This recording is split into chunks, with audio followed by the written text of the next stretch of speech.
the mentality of a warrior is very different than normal mentality. You must be that person on that door, get ready to open it, thinking to yourself, if I die, so be it. The only way you can go in that door is knowing there's a great chance you're gonna die. Like being a SEAL, you train with live ammo. You jump out of an airplane, everything you do, you could die. So to be a warrior, why people don't understand me, I'm glad you don't understand me. Merry Christmas, good on you. Because being a warrior takes a whole different mindset. Look at yourself, man. Look at yourself. And it was that day, and a couple of days after that, I just got real with myself. And every day I came home, I called the accountability mirror. What am I gonna do today to change what I see in this mirror? What am I gonna do today? And a lot of it was, I stopped sitting with the cool guys. I actually tucked my shirt in and went to school looking like, hey man, this is how I'm gonna look. If you don't like it, so be it. I had to really wear this layer of skin. I had to develop a really callous skin on me to take whatever you're gonna call me, you're gonna call me. Whatever I'm gonna be, I want a geek, but whoever I am, you're gonna see me. You're gonna see me for who I am, because I need to change who I'm not. And that accountability mirror just became raw. And when I became fat over the years, because I fell back in the hole, I called myself fat, because I was fat. And people don't want to do that. They want to say, oh, don't call yourself fat. Don't call yourself dumb. If you're not real and raw with who the fuck you are, nothing's gonna change. And in this nice new world that we live in, we want to hear, you're just a little big. No, man, you might be fat. And it's okay to hear that from yourself. So that's where it started at. And it's raw. It gets ugly sometimes with me in that mirror, but I'm also proud of myself to be able to tell myself that and then fix what's in that mirror. It doesn't go from like one morning I'm this way, next morning I wake up and presto, 5 steps to greatness. No, it ain't that, brother. This is hard work. It's every day, like right now. I had to be honest with you, man. I'm even shaking right now being on this show. I'm a big time introvert. How you address it is you face it. You face it every day. You face it every single day of your life, where you say, okay, like if you're fat, you need to lose weight. It's patience.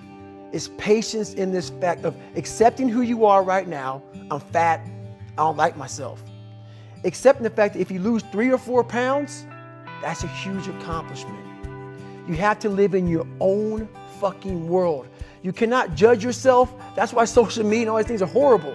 You can't judge yourself off of the so-called competition that we have made up in our mind. The things that, how people look, how people act, how smart someone is. This is a race that you run completely alone. And you're all by yourself. I had tons of sticky notes all over my mirror. It wasn't like, be better than John or be as fast as whoever. Okay, David, yesterday you did this. Today, our next goal for the week is this. So I had a year goal, weekly goals, daily goals, hourly goals, and the big goal was I lied a lot growing up. I wanted to be accepted. One goal was, let's go one day without lying. So I figured out these ways of total accountability. Like right now, I had to run this morning before I talked to you, because why? That's what I'm about. I'm about mind, body, fitness. A lot of folks talk so much shit about, hey, I'm gonna change your life. I'm gonna do this, I'm gonna do that. Are you accountable for what you're doing? Are you accountable? And I mean to the T for what you're saying. I am. And that's where it started. It started with that total accountability of, let's not lie today.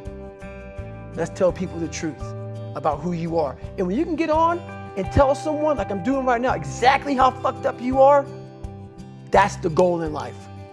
To put your life on a billboard, on the busiest road, in the busiest highway in the world, and say, this is how fucked up I used to be.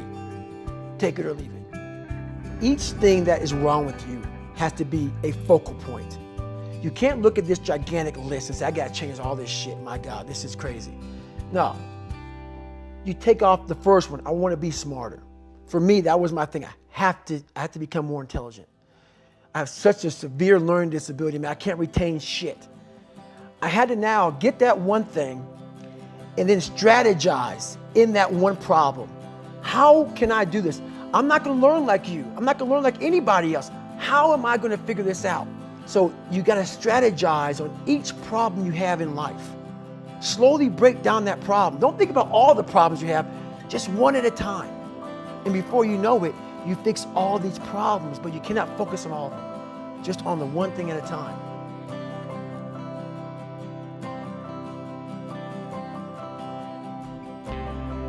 Mediocrity is everywhere right now. And we're all trying to find an easy way out. And we're judging ourselves. Let's say there's 10 people in this room and we're all mediocre. But I'm the best of the mediocre people. I now think I'm great. I'm great. We surround ourselves around people that make us feel great. They tell us what we want to hear. The second we put ourselves amongst the uncommon people, we don't like that feeling. That challenging feeling of that person who's waking up at 3:30 in the morning and saying, hey, put your shit on, we're going for a run. We don't like that challenge. We like that person who says, hey, you know, man, I don't feel good today, man. And they say, oh, it's okay, brother. We'll take a day off, man. We'll get a pizza and shit, watch the game. We like that. We love that feeling. Why? Because you understand, man, we're good, bro. We don't want that motherfuckers like this. Hey, man, no, bro. Get your fucking shit on, man. Stop being a punk. We don't want that in our lives. We don't want that person who's constantly challenging our weaknesses.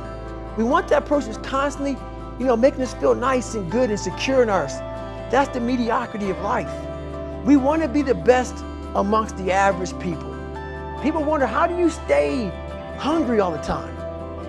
Because after I accomplish something, I don't sit back like a lot of guys who graduate buds, graduate this, graduate that. They get comfortable. They wonder why I'm getting weak, man. I don't know, I lost my edge. What's going on? Because once you hit the top of the fucking mountain, guess what happened? I'm good. I'm good, so you wonder why you're falling down now. Because once you reach the top of the mountain, you gotta build a fucking another one. That's mediocrity. There's a lot of people in mediocrity who have a nice resume, but they're one-timers, man. They hit a one-time deal, they busted it open, got a lot of money, but they're good. You're mediocre now, man. What are you fucking doing today, tomorrow, the next fucking day? That's why I don't listen to theorists. I don't listen to all that bullshit. I listen to a motherfucker who's like this, man. What's wrong, man? I'm fucking tired, dude. Why are you tired? Because tomorrow, I gotta do the fucking shit again, man. Whatever the shit is that made me fucking nauseous and sick to my stomach, it made me hurt. There's no ending. And that's the person I listen to. That's the person who's gained knowledge. You gain knowledge through suffering. And on the other end of suffering is a world that very few have ever seen.